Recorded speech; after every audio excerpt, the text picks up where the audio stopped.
Confissões de Santo Agostinho, parte 6, livro 3.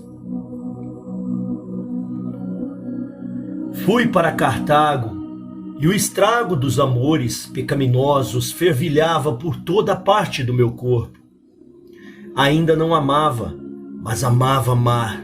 Tomando por uma carência mais profunda, teria detestado ser menos carente.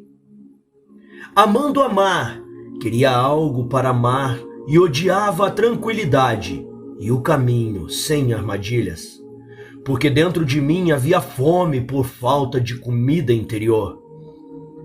Por falta de ti, meu Deus, mas não estava faminto desta fome.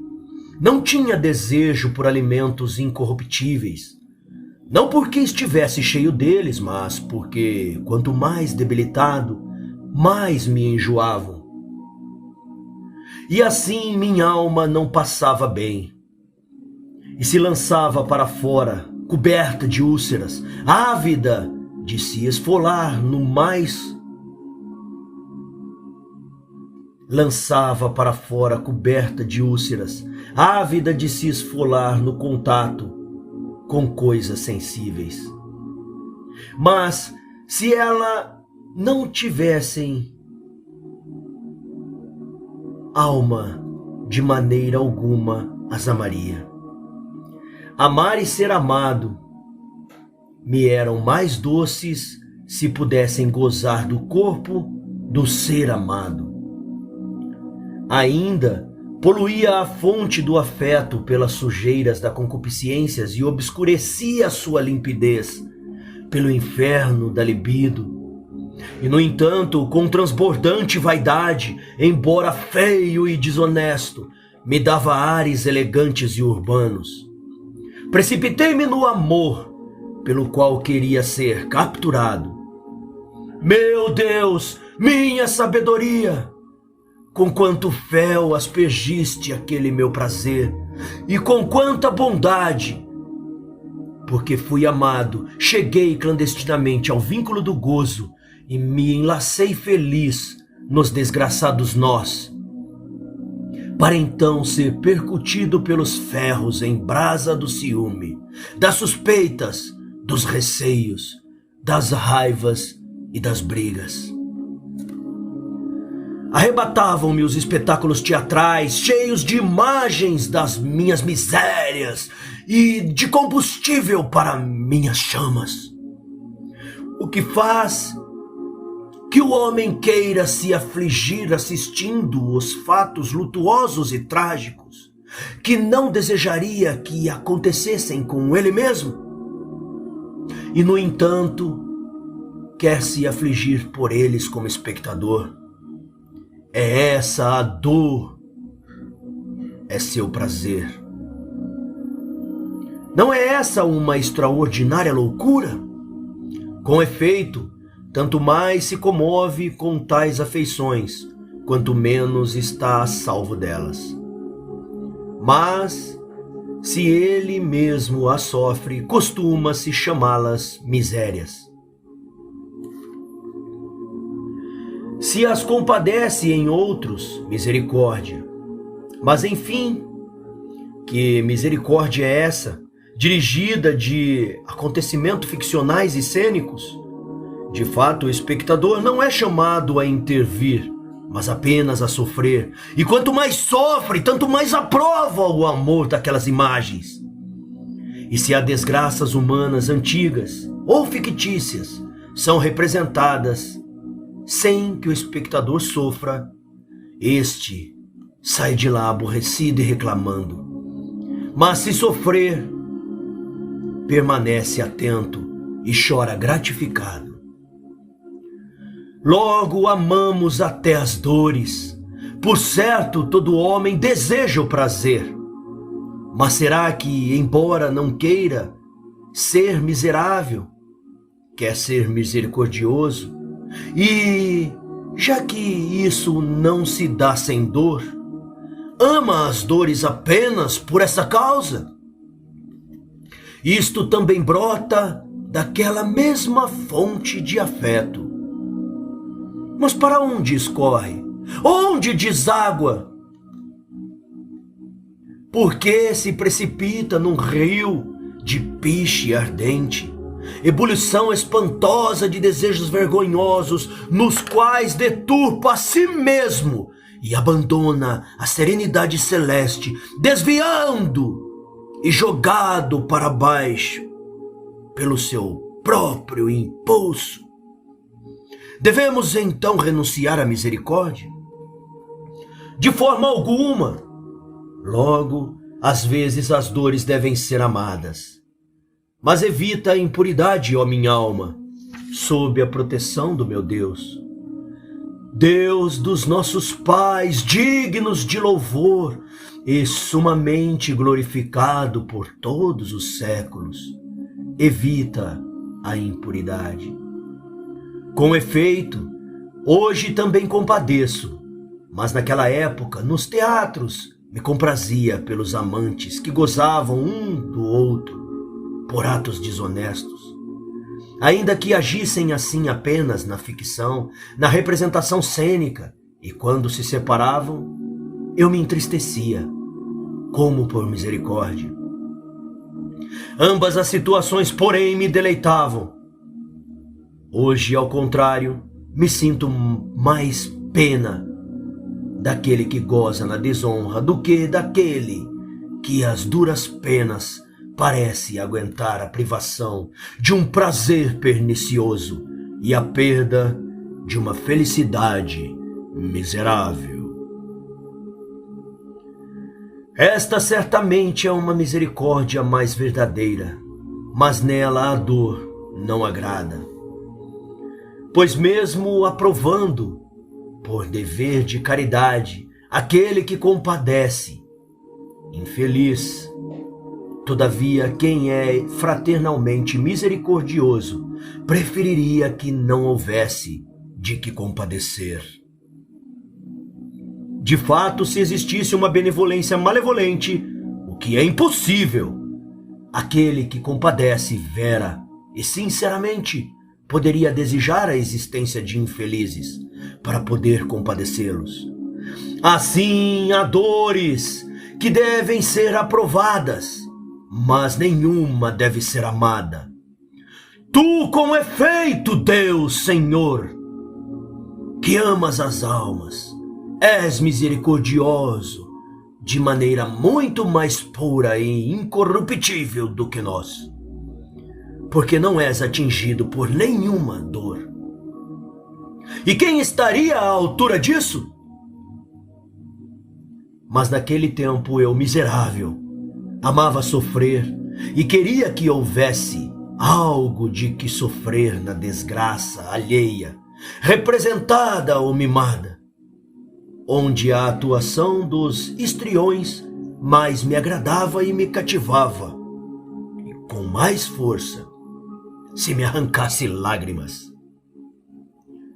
Não espanta, ovelha infeliz, desgarrada de seu rebanho e rebelde à tua guarda.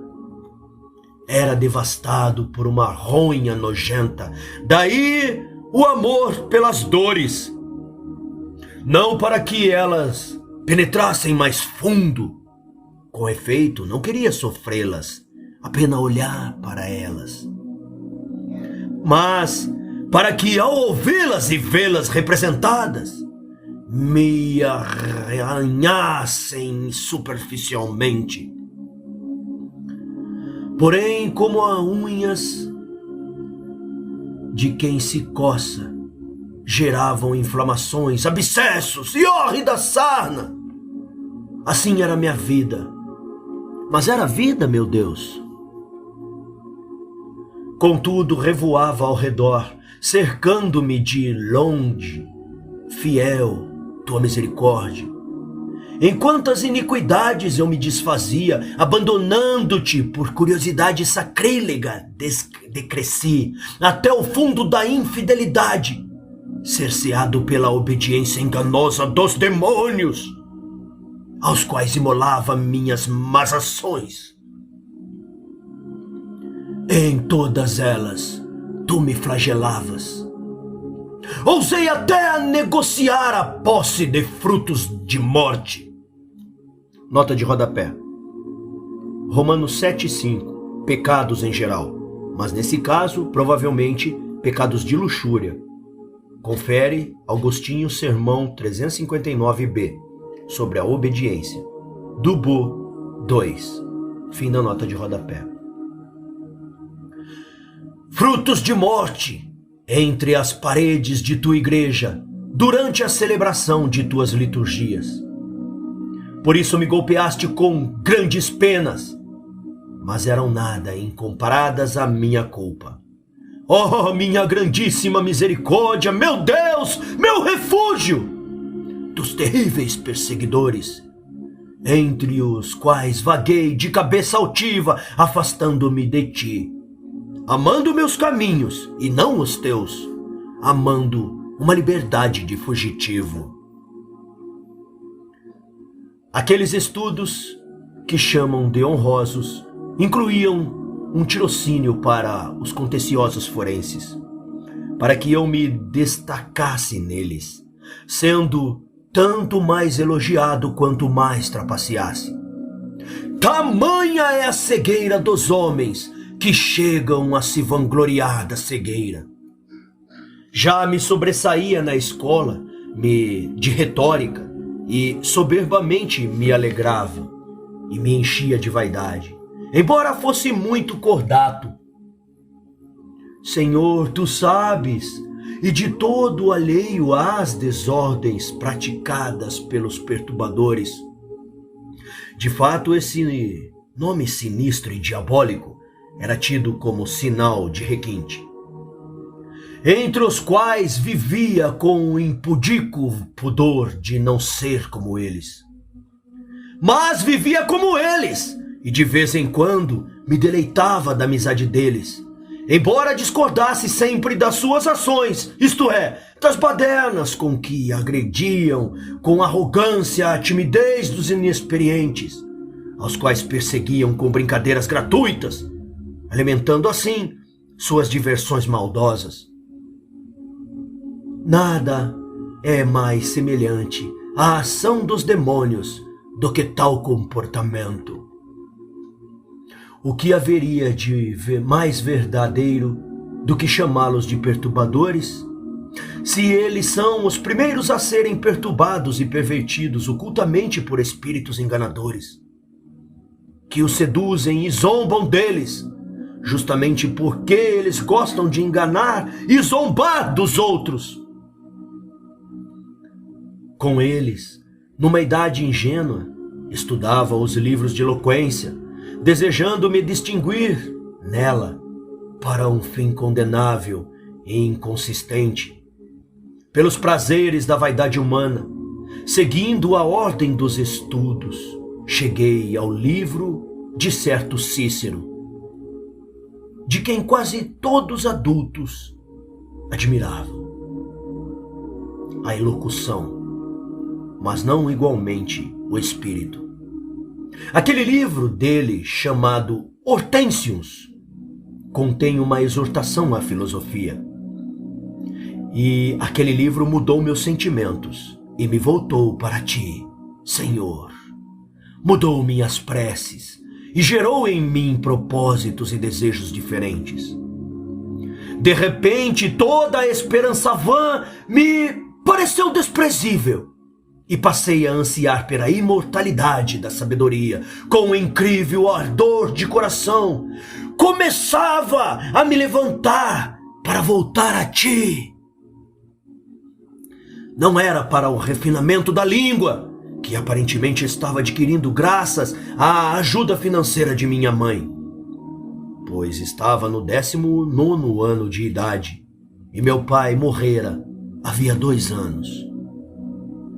Não era para refinar a língua que eu opinava aquele livro. Nele não me convencia a elocução, mas o que dizia. Como ardia, meu Deus, como ardia do desejo de revoar das coisas terrenas até ti. e não sabias o que estavas fazendo comigo, pois em ti está a sabedoria. Mas o amor pela sabedoria é dito em grego filosofia, e para ela me incitava aquele texto. Há quem seduza pela filosofia, mascarando e embelezando seus erros, como aquele nome grande, atrativo e honroso, e quase todos os que agiram dessa maneira, no tempo do autor ou anteriormente, são citados e desmascarados naquele livro. E torna-se evidente então a salvífica advertência de teu espírito, transmitida pelo teu servo bom e pio. Tomem cuidado para não serem enredados pela filosofia e pela vã sedução, segundo a tradição dos homens, segundo os elementos deste mundo, e não segundo o Cristo, porque nele reside corporalmente toda a plenitude da divindade. Colossenses 2, 8 e 9. A mim, naquele tempo, tu sabes, luz do meu coração, mesmo não conhecendo ainda estas palavras do apóstolo, só uma coisa agradava naquela exortação, que o texto instigava, inflamava e fazia arder o desejo de escolher, buscar, seguir, manter e abraçar fortemente, não esta ou aquela escola, mas a própria sabedoria, qualquer que ela fosse. E só uma coisa me repelia com tanta flagrância, que não se encontrava ali o nome Cristo, porque esse nome, conforme a tua misericórdia, Senhor, esse nome do meu Salvador, teu Filho, meu terno coração o bebeu piamente no próprio leite materno e guardou o fruto dele, guardou no fundo dele. E qualquer texto que não contivesse este nome, ainda que fosse bem escrito, polido e verídico, não me conquistava totalmente. Resolvi então me debruçar sobre as sagradas escrituras e ver como elas eram. Agora enxergo uma matéria não revelada aos soberbos, nem desnudada às crianças, humilde na entrada, mas no interior sublime e velada por mistérios. E eu não era tal que pudesse ingressar nela, ou baixar a cabeça para passar por aquela porta. Com efeito, o que digo agora, não o percebi então, quando me voltei para aqueles textos. Pareceram-me indignos de serem comparados à dignidade de Cícero. Meu inchaço se repelia à moderação deles, e meu acume não penetrava sua interioridade.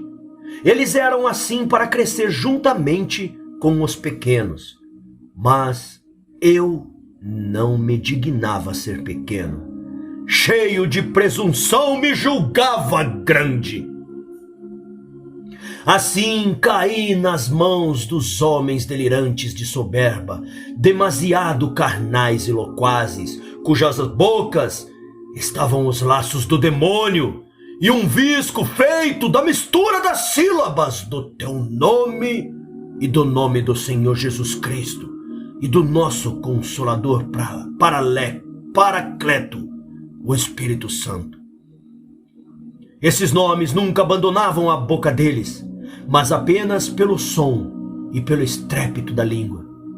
Quanto ao resto, o coração era vazio de verdade, e diziam verdade, verdade, e me falavam muito dela, nunca estavam neles, e pronunciavam muitas falsidades, não apenas sobre ti, que és verdadeiramente a verdade, mas também sobre os elementos deste mundo, tua criatura, a respeito dos quais eu deveria ultrapassar até os filósofos que dizem verdades, graças ao teu amor meu Pai supremamente bom, beleza de todas as belezas.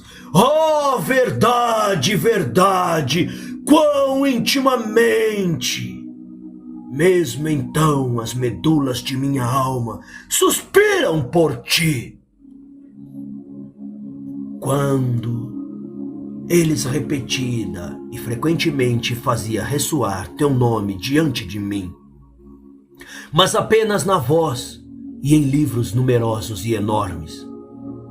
E havia aquelas padiolas, nota de rodapé, fércula, espécie de marca que carregavam despojos de guerra, espécie de maca em que se carregavam despojos de guerra, nos triunfos ou alimentos nos banquetes. Na religião maniqueísta, o sol e a lua são veículos, geralmente barcos ou navios, que levam a luz para o mundo e inversamente as almas para o céu. Fim da nota de rodapé. E havia aquelas padiolas em que traziam em teu lugar o sol e a lua, belas obras tuas, porém obras tuas, não tu, e nem sequer as primeiras, pois tuas obras espirituais são anteriores a essa, que são corporais, ainda que luminosas e celestes. Eu, porém, tinha fome e sede, nem sequer dessas primeiras obras, mas de ti, verdade na qual não há mudança, nem sombra de variação. E ainda me traziam nessas padiolas fantasmas reluzentes, mas então teria sido melhor amar este sol, que pelo menos é verdadeiro para estes olhos, do que aquelas falsidades de uma mente iludida pelos olhos. Contudo, pensando que eras tu, eu as mastigava, mas não avidamente, porque não tinham teu sabor na minha boca. E de fato tu não eras aquelas ficções inúteis. E não me nutriam, ao contrário, ficava mais faminto. A comida nos sonhos é em tudo semelhante à da vigília, mas não alimenta os dormentes, eles dormem. Aquelas, porém, nem sequer eram parecidas de alguma maneira contigo, que agora me falaste, porque eram fantasmas corporais, corpos fictícios, menos certos do que estes corpos verdadeiros, sejam eles celestes, sejam terrestres, que vemos com o olhar da carne. Assim como vemos estas bestas e pássaros, e são mais certos que aqueles que imaginamos.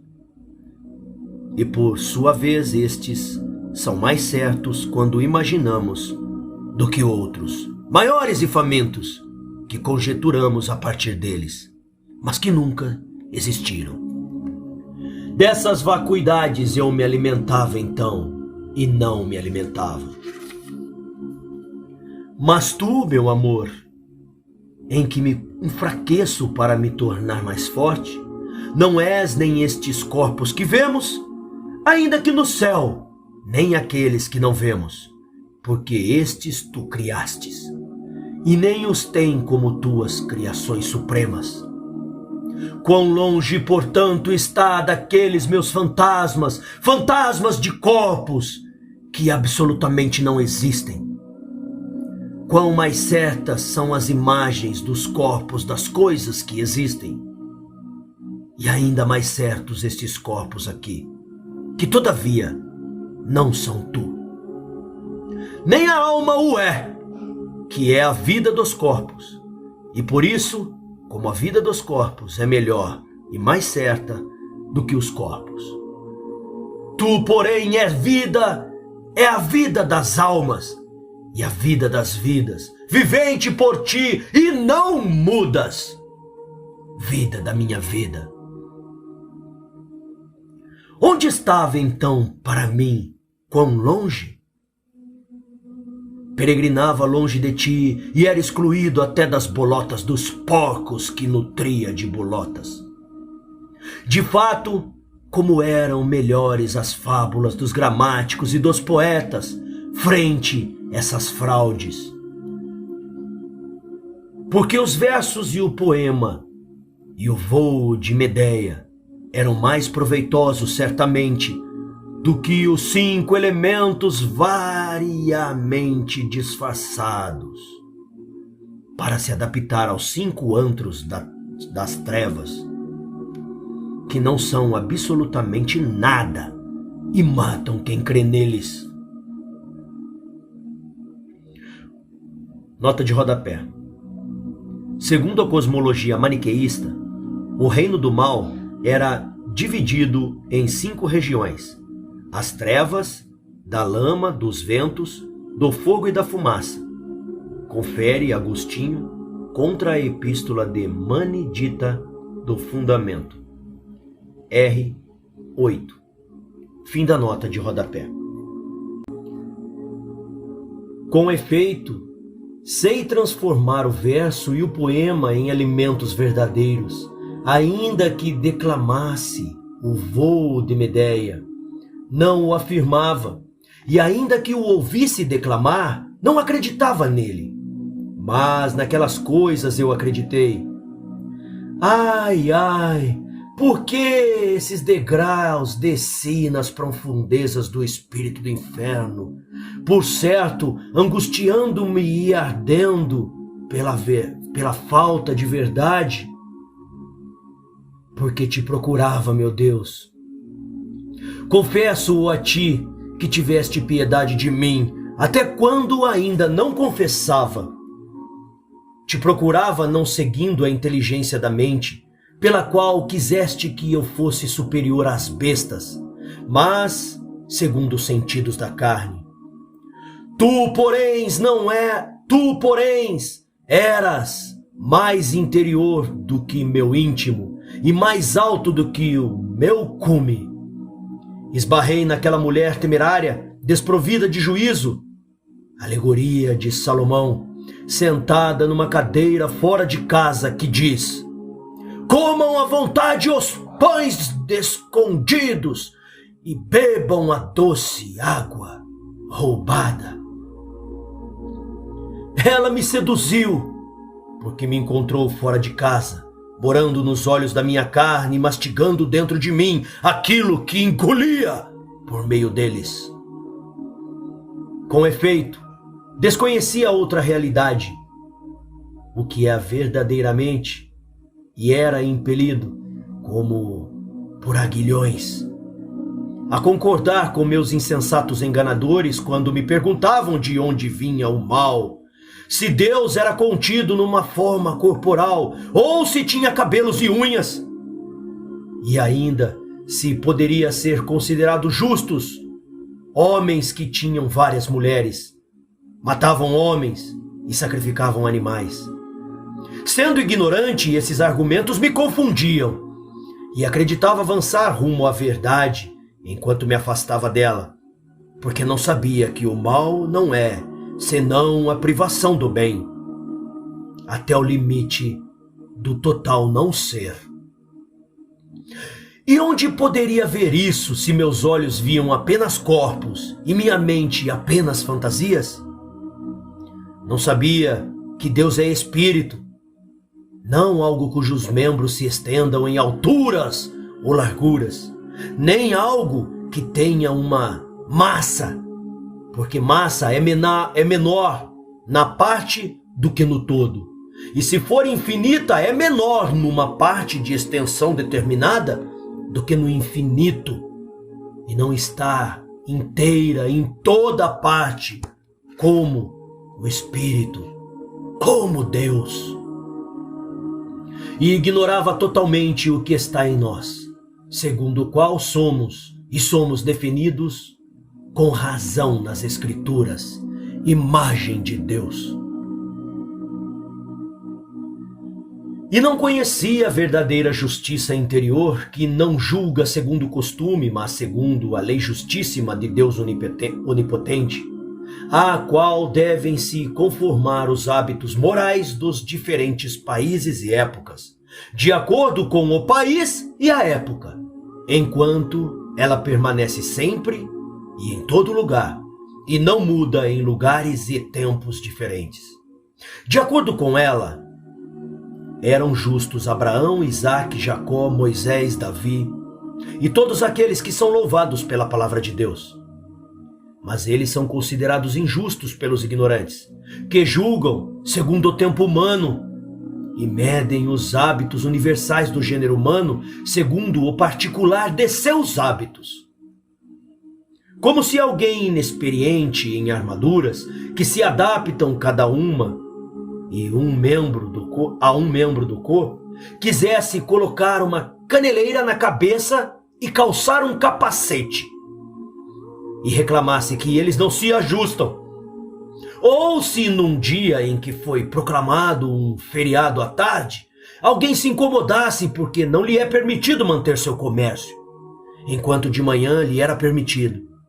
Ou se alguém visse, numa mesma residência, um escravo manipular algo que não seria permitido a quem serve a bebida, ou fazer coisas atrás do estábulo que não seria permitido fazer diante da mesa, e se indignasse, porque numa mesma residência a família não se permite o mesmo a todos e em todos os lugares. Assim são aqueles que se indignam porque naquela época foi permitido aos justos algo que não é permitido aos justos de agora. E porque Deus impõe a aqueles certos preceitos e a estes outros, dependendo dos tempos, embora uns e outros sirvam a mesma justiça. No entanto, reconhece que no mesmo homem, no mesmo dia e no mesmo edifício, coisas diferentes convêm a cada parte, e algo que era lícito há pouco não é após certa hora. E o que é permitido obrigatório num canto, em outro canto próximo, é proibido e punido. Então, a justiça seria vária, imutável? Ao contrário, não, são os tempos que ela governa que não andam no mesmo passo, justamente porque são tempos. Os homens, porém, cuja vida sobre a terra é curta, não conseguem comparar pelos sentidos as razões de os outros tempos e de outros povos, dos quais não tiveram experiência, com aquelas de que têm experiência. Por outro lado, num único corpo, ou dia, ou casa, podem perceber facilmente o que convém a cada membro, momento, parte ou pessoa. Assim, no primeiro caso, se escandalizam. No segundo, se conformam. Na época, eu não sabia essas coisas, nem prestava atenção a elas. Estavam por toda parte, diante dos meus olhos, mas eu não as via. Declamava poemas e não podia colocar qualquer ritmo em qualquer lugar.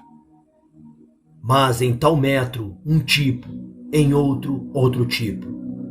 E em um único verso, o mesmo ritmo não podia ser posto em todos os lugares. A própria arte, porém, segundo a qual declamava, não tinha regras diferentes em todos os lugares diferentes, mas continha todas ao mesmo tempo. E eu não percebia que a justiça, a que se submeteram os homens bons e santos, contém ao mesmo tempo, de maneira muito mais excelente e sublime, todos os preceitos, e não mudam em nenhum momento.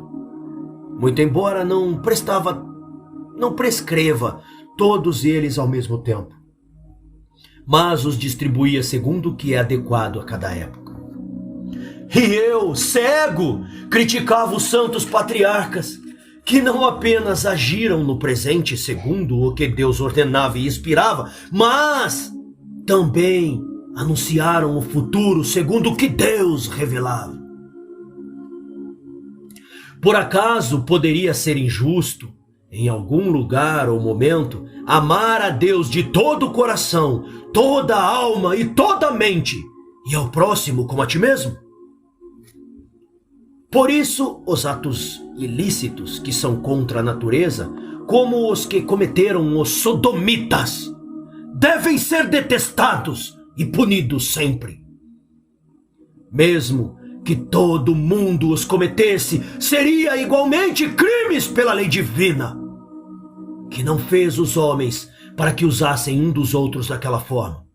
Viola-se, portanto, a própria aliança que deve existir entre nós e Deus, quando a natureza de que ele é autor é sujada pela perversidade do desejo carnal. Os atos ilícitos contra os costumes humanos, por outro lado, devem ser evitados segundo a diversidade dos costumes, para que o pacto mútuo estabelecido pelo hábito ou pela lei de um estado ou de um povo não seja violado por um cidadão ou um estrangeiro, porque é disforme que cada parte não se adapte ao todo. Se, porém, Deus ordenar algo contra o costume ou convenção de alguém, mesmo que nunca tenha sido feito naquele lugar, deve ser feito se for abandonado, deve ser restabelecido. Se nunca foi instituído, deve ser instituído. De fato, se é lícito que um rei na cidade que governa ordene algo que ninguém antes dele, nem mesmo ele jamais ordenou, e não é contra a sociedade daquela cidade obedecer, ao contrário, seria contra a sociedade não obedecer, porque o pacto geral da sociedade é obedecer aos seus reis. Quanto mais no caso de Deus, Rei do universo, suas criaturas devem se submeter sem hesitação ao que ele ordena. De fato, como nos poderes das sociedades humanas, o poder maior prevalece sobre o menor na obediência. Assim, Deus prevalece sobre todos. O mesmo vale para os delitos. Aqui, a libido está em lesar alguém ou por ofensas ou por ações violentas, por vingança como inimigo contra o inimigo, ou para adquirir bens de estranhos, como o ladrão contra o transeunte, ou para evitar um mal contra alguém que é temido, ou por inveja, como o mais pobre contra o mais rico, ou um abastado contra alguém que teme possa igualá-lo, ou que o faz sofrer porque já é seu igual, ou apenas pelo prazer do mal alheio, como os espectadores das lutas de gladiadores, ou aqueles que zombam e ridicularizam os outros. Estes são tipos de iniquidade que proliferam pelos anseios de dominar, de ver e de sentir. Um ou dois deles, ou os três juntos. E se vive no mal contra os 3 e 7, o saltério de 10 cordas, teu decálogo, Deus Altíssimo e Dulcíssimo. Nota de rodapé. Salmo 144, 143, 9. A identificação do saltério de 10 cordas com o decálogo, 3 mandamentos relativos a Deus, 7 ao próximo, é desenvolvido por Agostinho no comentário a este salmo, no Sermão 9. Fim da nota de rodapé. Mas que atos desonrosos podem ser cometidos em ti, que não te corrompes? E que delitos contra ti a quem não se pode lesar? Tu, porém, punes os pecados que os homens cometem uns com os outros, porque assim eles pecam também contra ti, agindo impiamente contra suas próprias almas. E a iniquidade mente em si mesma, quando eles corrompem ou pervertem sua natureza, que tu fizeste e ordenaste, usufruindo imoderadamente do que é permitido, ou inflamando-se pelo que não é permitido, naquele uso que é contra a natureza. Ou são culpados quando, na mente ou em palavras, se enfurece contra ti e recalcitram contra o arguilhão. Ou quando temerários, quebrando os limites da sociedade humana, se comprazem em conluios ou brigas particulares, segundo o que mais lhe apraz ou ofende. E isso acontece quando tu és abandonado, fonte de vida, que és único e verdadeiro Criador e regedor de tudo, e por soberba individualista se ama na parte uma unidade falsa. Volta-se a ti, então, pela piedade humilde, e tu nos purifica do hábito dos males. És indulgente com os pecados de quem confessa, atende aos gemidos dos prisioneiros e nos livras das correntes que nós criamos para nós mesmos, se não levantarmos contra ti os chifres de uma falsa liberdade, pela cobiça de ter mais e com o prejuízo de perder tudo, amando o nosso particular mais do que tu, o bem de todos. Mas entre os atos ilícitos, os delitos e tantas iniquidades, há os pecados dos que estão progredindo. Estes devem ser censurados por quem julga corretamente segundo a medida da perfeição, mas também louvados pela esperança dos frutos, como a seara ainda verde. E há ações semelhantes aos atos ilícitos ou aos delitos que, porém, não são pecados, porque não ofendem nem a ti, Senhor nosso Deus, nem as convenções sociais, como quando certos homens são acumulados para o uso próprio segundo o tempo e as conveniências, e não é evidente que haja cobiça de possuir. Ou quando alguém recebe uma punição corretiva por uma autoridade estabelecida, e não é evidente que haja prazer em lesar. Por isso, muitas ações que aos homens parecem censuráveis, são aprovadas pelo seu testemunho. E muitas, louvadas pelos homens, teu testemunho as condena, porque a miúde, a aparência do fato não se coaduna com a intenção do agente e a conjuntura oculta do mesmo. Mas quando de repente tu ordenas algo inusitado e imprevisto, mesmo que o tenhas vetado em outros tempos, ainda que esconda, por enquanto, a razão da tua ordem, e ainda que seja a convenção da sociedade de um determinado povo, quem duvida que isso deva ser feito, se a sociedade humana justa é aquela que te obedece? Mas felizes os que sabem que és tu que ordenaste, porque tudo o que os teus servidores fazem é para manter o que se deve fazer no presente ou para anunciar o futuro. Nota de rodapé. Ou seja, as ações da história sagrada têm sentido moral ou profético. Fim da nota de rodapé. Eu, ignorando isso, ria daqueles teus santos servos e profetas. E o que conseguia quando ria deles, senão que tu risses de mim? Levado insensível e paulatinamente para tais tolices, como acreditar que o figo, quando é colhido, chora com sua mãe a árvore, lágrimas de leite. Mas se algum santo comesse esse figo, colhido criminosamente por outro, por certo, não por ele, o figo se misturaria com as vísceras e dele exalaria anjos, ou seja, partículas de Deus, nos gemidos da reza e nos arrotos.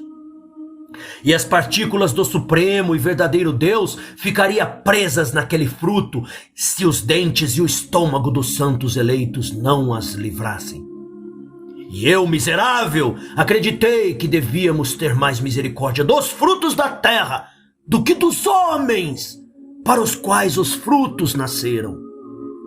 Com efeito, oferecer um fruto a algum faminto, não maniqueu, se o pedisse, nos pareceria condenar o vegetal à pena capital. Nota de rodapé. Segundo a doutrina maniqueísta, o Cristo cósmico, distinto do Cristo nascido de Maria, espalhou suas partículas pelo reino do mal, e seu martírio se manifesta nas paixões dos vegetais, como no caso das lágrimas da figueira. Só quando ingeridas pelos santos, essas partículas são liberadas e voltam à sua verdadeira natureza. Fim da nota de rodapé. Mas minha mãe, tua fiel, chorou a mim. Chorou a ti por mim, mais do que choram as mães nos enterros dos corpos. E tu estendestes tua mão do alto e arrancaste minha alma desta escuridão profunda. Com efeito, pela fé e o espírito que recebeu de ti, ela me via morto, e tu a ouviste, Senhor. Ouviste-as e não desdenhaste suas lágrimas, que escorrendo regavam a terra sob seus olhos, em todos os lugares onde rezasse. Ouviste-a. Pois de onde veio aquele sonho pelo qual a consolaste, de maneira que aceitasse viver comigo em casa, sentar-se comigo à mesa? Porque inicialmente não queria, por rejeitar e detestar as blasfêmias do meu erro. Ela se viu de pé sobre uma régua de madeira e viu um jovem resplandecente e alegre vir ao seu encontro, sorrir-lhe, enquanto ela estava triste e cheia de aflição. Ele lhe perguntou a causa de sua tristeza e de suas lágrimas cotidianas, mais para instruir, como se costuma fazer, do que para aprender. E quando ela respondeu que chorava minha perdição, ele mandou que ficasse tranquila e incitou-a a olhar e ver onde ela estava. Eu também estava.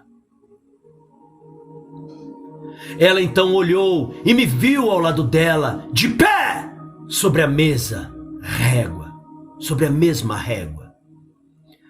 Como se deu isso, senão porque teus ouvidos estavam voltados para o coração dela? Ó tu bondoso e onipotente, que cuidas de cada um de nós como se cuidasse só dele, e de todos nós juntos, como se fosse um de cada vez? E como se deu isso ainda, que quando ela me contou essa visão, e eu tentei interpretá-la de maneira que fosse ela e não desesperar de estar um dia onde eu estava, ela imediatamente respondeu, sem nenhuma hesitação: não!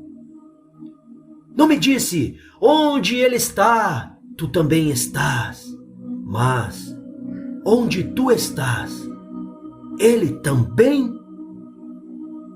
Confesso a ti minha recordação, Senhor, pelo que lembro, e algo que repito com frequência, que a resposta que me deste através de minha mãe, a qual não se confundiu pela falsidade de uma interpretação plausível e imediatamente viu o que deveria ser visto, e que eu certamente não vira antes que ela me dissesse.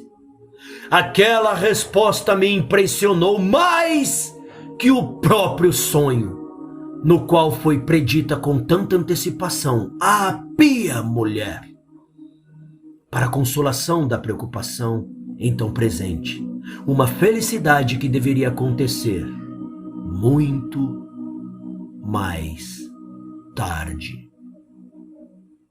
Com efeito, se passaram quase 9 anos, durante as quais me revolvi daquele lamaçal profundo. E nas trevas da falsidade, tentando a miúde me levantar e me afundando sempre mais. Enquanto isso, aquela viúva casta, pia e sóbria, como tu gostas, jamais animada pela esperança, mas não menos solícita nas lágrimas e nos lamentos, não deixava em todas as horas de suas orações de chorar por mim para ti, e suas preces chegavam à tua presença. Tu, porém, ainda me deixavas rolar e me enrolar naquela escuridão. Durante aquele período, me deste outra resposta que eu vou relatar. Deixo de lado muitos fatos para chegar depressa àqueles que mais me urge confessar a ti, e os outros não me lembro. Essa outra resposta a deste por meio de um sacerdote, um bispo crescido na igreja e treinado nos teus livros. Quando aquela mulher lhe pediu se dignar conversar comigo e refutar meus erros, desaprendendo-me o mal e ensinando-me o bem, porque ela fazia isso com quem achasse oportuno. Ele não quis atender seu desejo, com muito juízo, como percebi depois. Respondeu que eu ainda não poderia ser instruído, porque estava enfatuado pela novidade daquela heresia e já causava confusão em muitos ignorantes com certos casuísmos, como ela o informara. Mas, disse, deixe-o estar. Apenas rogue ao Senhor por ele. Ele mesmo, lendo, descobrirá qual é o erro e quão ímpio é. Na mesma ocasião lhe contou que ele, também criança, foi entregue aos maniqueus pela mãe, seduzida por eles, e que não apenas leu, mas também copiou quase todos os livros deles, e que compreendeu sozinho, sem que ninguém o refutasse e convencesse, que aquela seita deveria ser abandonada. E foi assim que a abandonou. Ao ouvir isso, ela não quis concordar, mas continuou insistindo, queixando-se e chorando abundantemente para que me encontrasse e discutisse comigo. Ele então, já incomodado, disse: vá embora! Viva assim! Não pode ser que morra o filho destas lágrimas. Em suas conversas comigo, ela lembrava frequentemente estas palavras, como se tivesse ressoado do céu.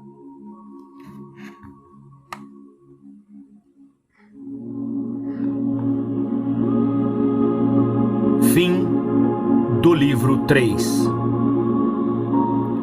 Continua no próximo capítulo.